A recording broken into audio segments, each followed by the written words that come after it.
Hello friends, I am Gyan and in today's video I am going to tell you that if you are facing such problem in Gcash app. Of course this feature does not support Android version 4.4 and lower. Then how to fix this problem? To fix this problem, first of all you have to go to on your phone setting. After going there you have to search by clicking developer. By clicking on the search here and search for developer option and click on it. After clicking, if developer option is showing turn on, then you have to turn it off from here. After turning it off, you have to come back from here.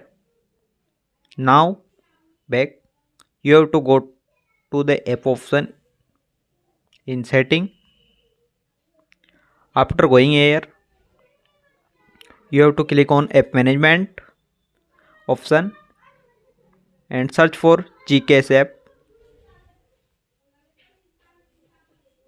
and click on it. After clicking on it, you have to click on storage usage. You have to click on clear cache and clear data. After clicking, you will go back. After this, you have to update the software version of your phone if update are available. If it is having, then now you have to open a Play Store and search for Gcash app. Click on it and update.